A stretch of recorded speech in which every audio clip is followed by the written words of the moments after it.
गजब लिपस्टिक। अरे बाप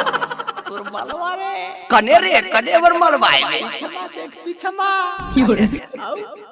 और तोरा बहन के ओने देखि तोरो मलवा औरे ई कने सागले मंगरी एकरा पाई आ राजगीर मलवा नहीं जीवी घुमेल बे एक बात कहियो हां कही तू अपन माल ले ले हम अपन माल ले ले ठीक हो भाई देखल जाए को चीज जीवी बे अब पचिया निकाल लियो तो अपन बुलेटवा निकाल ठीक हो गे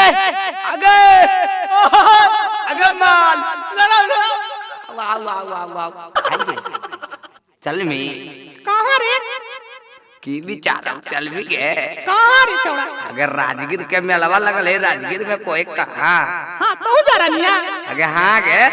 चल चल चल चल चल चल चले भाई चल हां चल राजगीर के मेलवा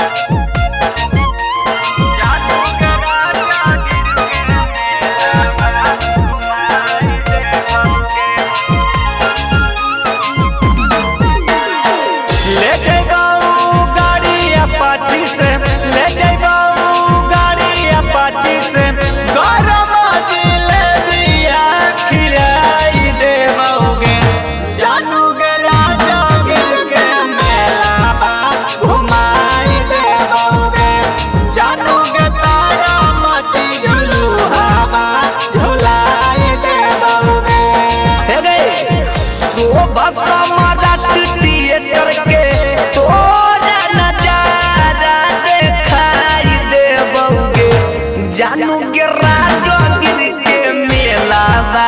घुमाई देबोगे सोना के तारा माची झुलुआ बा झुलाई देबोगे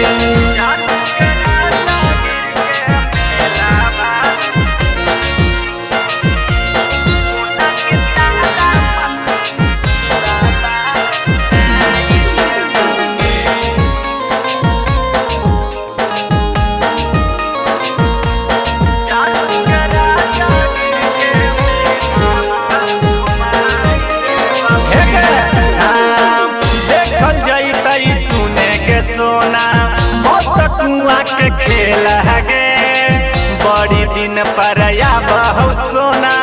माला मस के मेला गे अरे राजगीर में लगो है देखल जई तई दोनों मिली मत कुआ के खेला गे बड़ा दिन पर या है जानू माला मस के मेला गे हथवा में धरी के जानू गलवा के सटावा कि नहीं देबोगे जानू गे राजगीर के मेलावा घुमाई देबोगे सोना के मोना माँ के सराधा पुराई देबोगे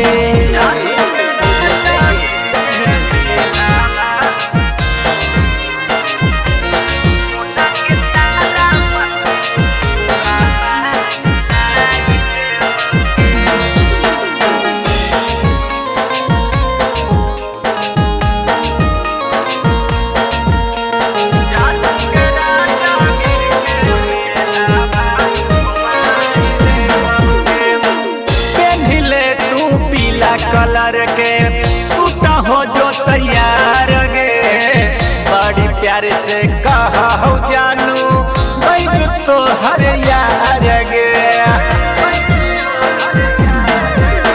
पहनले तू पीला कलर के सूट सलवार गे पगला संगे चलेगे पगली होके तैयार गे राइटर पप्पू यादव उदय सिंह से मिलाई देबोगे जानू गे राजगीर के मेलावा घुमाई देबोगे जानू के तारा माटी झुलुआ बा झुलाई देबोगे आगे चल गे।